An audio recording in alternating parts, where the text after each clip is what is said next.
আজ তো মনসা পুজো, আর জানো তো আমি কিন্তু বাপের বাড়িতে মনসা পুজো উপলক্ষেই এসেছি। তাই কিন্তু দেখো আমি সকাল সকাল স্নান করে কিন্তু চলে এসেছি বাজারে। যেহেতু মা মনসাকে কিন্তু আজকে দুধ কলা দেবো, তার জন্য কিন্তু মাটির সরা নিয়ে নিয়েছি প্রথমে। তারপর কিন্তু ফলের দোকান থেকে ফল আর মিষ্টির দোকান থেকে মনটা কিনে নিয়েছি। তো আমার কিন্তু কেনা কমপ্লিট। তো চলো এবার বাড়ি যাই। বাড়িতে এসে কিন্তু তাড়াতাড়ি করে আগে বাড়ির পুজোটা সেরে নিয়েছি দুই বোন মিলে। পুজো শেষ করার পর কিন্তু আমি আর আমার ছোট বোন দুজনেই কিন্তু রেডি হতে শুরু করে দিয়েছি। ছোট বোনও কিন্তু মন্দিরে যাবে আমার সাথে পুজো দিতে। তো এইদিকে কিন্তু আমি একাই রেডি হচ্ছিলাম, আর ওইদিকে কিন্তু আমার দিদি আমার বোনকে রেডি করে দিচ্ছিল। যেহেতু আমার বোন ছোট, আমার বোন তো একা রেডি হতে পারবে না, তাই কিন্তু আমার বোনকে আমার দিদি রেডি করে দিচ্ছিল, আর আমি এইদিকে একাই রেডি হচ্ছিলাম। তো মেকআপটা তো আমি নিজেই করে নিয়েছিলাম, আর কিন্তু শাড়িটা আমার দিদি আর আমার মাসি আমাকে সুন্দর করে পরিয়ে দিয়েছে।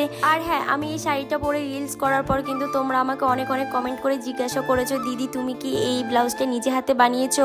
আবার অনেকে বলেছে তুমি কোন দোকান থেকে কিনেছো। তো আমি বলে দিচ্ছি, এটা আমি কোনো দোকান থেকে কিনিনি, আর আমি নিজে হাতেও বানাইনি। কিন্তু আসলে এই ডিজাইনটা কিন্তু আমি নিজেই করিয়েছি একটা দিদিকে দিয়ে। যেই দিদিটা সেলাই করে সেই দিদিটাকে গিয়ে বলেছে আমাকে এরকম ভাবে বানিয়ে দেবে। তো সেই মতো কিন্তু সেই দিদিটা আমাকে খুব সুন্দর করে বানিয়ে দিয়েছে। তো এইদিকে দেখো আমি আর আমার বোন কিন্তু আমাদের এখানে যে জাগ্রত মনসা মন্দির সেখানে কিন্তু চলে এসেছি। তো চলো এবার ভেতরে গিয়ে পুজোটা দিয়ে দিই। জানো তো আমাদের এই গ্রামের সবাই কিন্তু এই মন্দিরে এসে পুজো দিয়ে যায়, মাকে দুধ কলা খাইয়ে যায়। দেখো আমার সামনে কিন্তু আমার আগে কিন্তু অনেক লোকজন এসে কিন্তু এখানে মাকে দুধ কলা খাইয়ে দিয়ে গেছে, যেটা দেখতে কিন্তু খুবই সুন্দর লাগছে।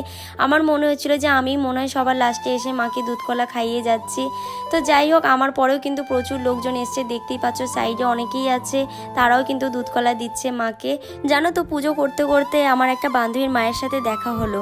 তারও কিন্তু আমার বিয়ের দিনই কিন্তু বিয়ে হয়েছিল। তার মাকে আমি কিন্তু জিজ্ঞাসা করেছিলাম যে বান্ধবী আসেনি। তো তার মা আমাকে বলছে বিয়ের প্রথম বছর, তাই কিন্তু শ্বশুর শাশুড়ি বাড়িতেই কাটাচ্ছে।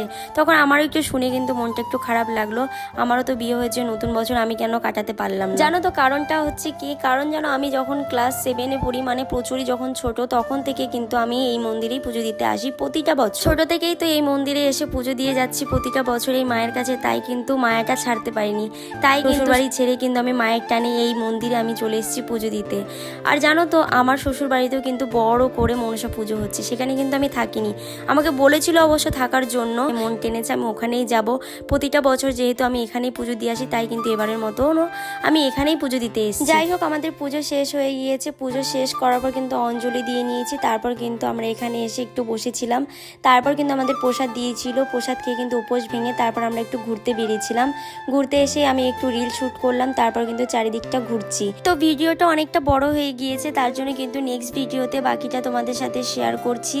এই ভিডিওটা এই পর্যন্ত, টাটা।